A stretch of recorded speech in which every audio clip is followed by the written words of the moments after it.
I went through a certain trajectory myself about war, because there was a time when I believed in the concept of just war. That is, I believed that there were just wars and unjust wars, good wars and bad wars, and I think that's a very, very common belief among people. Although I once had a student who wrote a paper about war, and in her paper she said, wars are like wines. There are good years and bad years. There are good wars and bad wars. But she said, war is not like wine. War is like cyanide. One drop and you're dead. I always remembered what she said, because it fitted my own experience, the development of my own thought, because I volunteered for the Second World War. I have to tell you what war it was so that you wouldn't think it was the Spanish-American War. But I volunteered for that war and became a bombardier in the Air Force, and because I believe this was a good, yes, it was right. It was a good war. Studs Terkel has done a world history of people who lived through World War II, and he calls it the good war. Although if you look closely, you'll see he put quotation marks around good war, because as he talked to people more and more, he found more and more questions from people who had participated in the war about the war. What happened to me is I entered the war as an enthusiastic bombardier.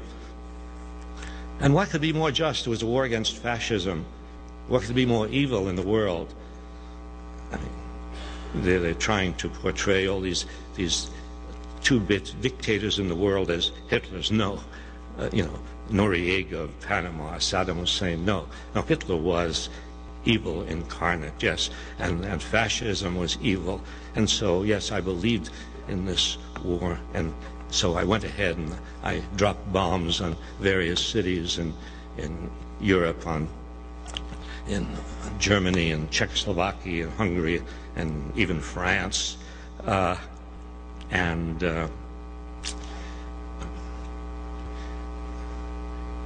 wasn't until the war ended that I began to think about what I had been doing.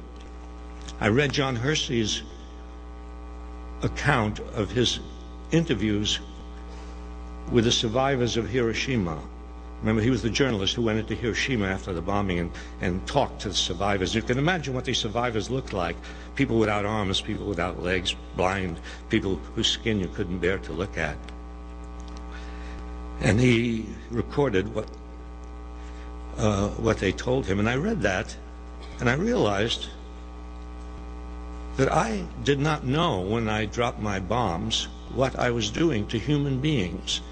You drop bombs from 30,000 feet high, 6 miles high. You don't see any people. You don't hear screams. You don't see blood. You don't know what you're doing. I mean, this is so much the nature of modern warfare.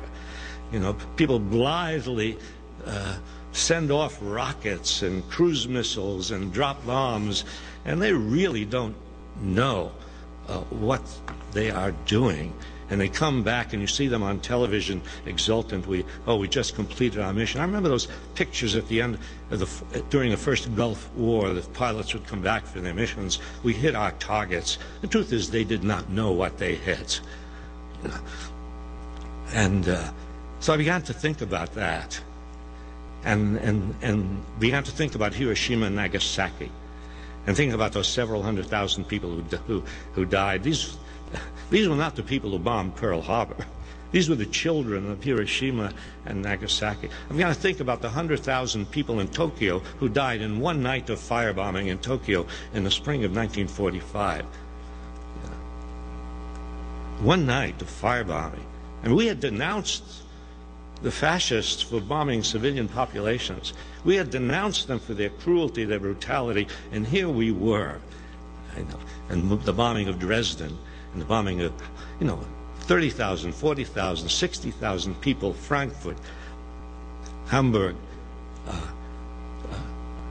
altogether, perhaps 600,000 civilians in Germany died in the bombing. An equal number died, 600,000 or so, in Japan. I began to think about the good war and the just war, and realized that war poisons everybody who engages in it. You start off, I recreated my own psychology, that is, starting off deciding these are the bad guys, we are the good guys. And then realizing that once I had made that initial decision that they are the bad guys and we are the good guys, once I made that initial decision, I didn't have to think anymore. I didn't have to question anything anymore. From that point on, anything goes. That's just the psychology of the just war, you know. And so then Hiroshima and Nagasaki, and then Tokyo, then anything can happen. And what I didn't realize was that what war does is it turns everybody into bad guys, both sides, whatever the initiating situation was. And you can look back through history, and you see this happening again. You go back to the Peloponnesian War. The Athenians were the good guys, and the Spartans were the bad guys. And then in the course of the war, the Athenians begin to behave just like the Spartans. So yeah, I began to think about, here I was testing war by its best example, World War II. This is the example that everybody points to when they say, well, you know, there's such a thing as a good war, and World War II is an example. So I wanted to take the most extreme test of the idea of a good war, which is World War II. And when I looked at it, I came away with a much more complex view of this good war than I had at the beginning. And I realized that what happens in war, even a war against a tyrant, and war is always against a tyrant. There's always a tyrant to make war. When you make war against a tyrant, the people you kill are the victims of the tyrant. This is what we've been doing all along. People we've been killing in Iraq and saying, oh, Saddam Hussein, we've got to get rid of Saddam Hussein. People we kill in Iraq are the victims of Saddam Hussein. So yeah, and then I looked at the world after the war, as the years went by, and I had at the end of the war, I had gotten a letter from General Marshall, who was the general of generals in World War II, and I think it was the first 5-star general. It was, you might say, a personal letter addressed to me and 16 million others who had served in the military. And the letter says something like, congratulations, we've won the war against the terrible foe, and it will be a new world. Well, looking around, and you saw in Gito's chart about the wars that have followed World War II. Looking around the world after the war, we had defeated fascism, Mussolini, Hitler, the Japanese military machine. We had not defeated fascism around the world. There was still fascism in the world. There's still racism in the world. There's still militarism in the world. And there's still war. War after war after war.